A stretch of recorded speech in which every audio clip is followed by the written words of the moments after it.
Some people who've been critical of Lewis's Narnia books have said that he seems unduly preoccupied with death. A lot of his characters seem to die, and right at the end of the last book in the series, The Last Battle, everybody, or nearly everybody, is dead. Isn't this a bit morbid?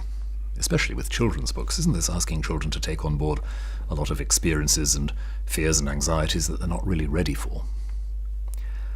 I think Lewis would have replied by saying, well, death is a fact of life.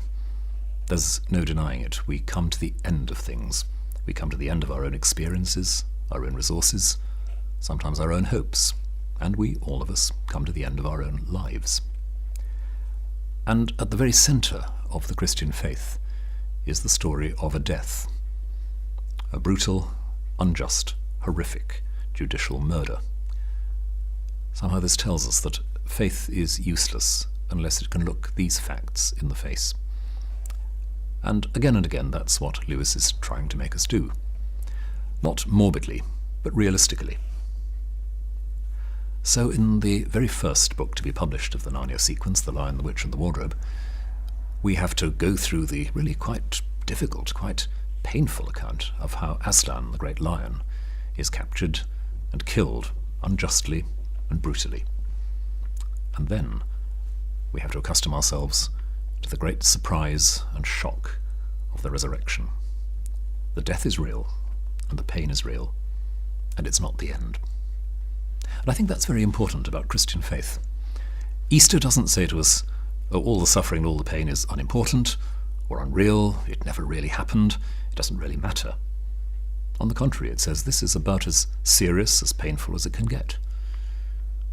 That reality, that life, which is at the very, very centre of the universe itself, the life of God, has been through death, has faced and embraced suffering. And it wasn't the end. Life wasn't exhausted by it. Love wasn't squashed and crushed by it. When we ask as Christians, how do we come to terms with suffering, pain and failure? The Christian faith doesn't say, well, there's a theory that'll solve all that for you.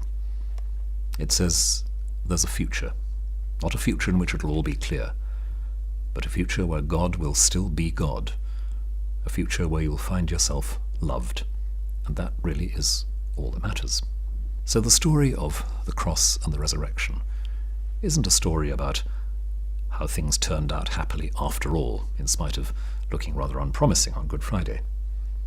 It's a story about the real world we inhabit, a world where people do die, where people suffer horrible injustice, where so many people live lives of, as one great writer said, quiet desperation, and others live lives where they hardly have any opportunity of the freedom and dignity that belongs to human beings properly in the eyes of God. That is our world. And what we have is not a set of words or a set of ideas, but the promise that God does not desert lives that are lived in the shadow of suffering, that God doesn't go away, that no experience can persuade God to give up on this world, that his love stubbornly goes on working through us and in us all the time. And we don't get near understanding that without taking death very seriously.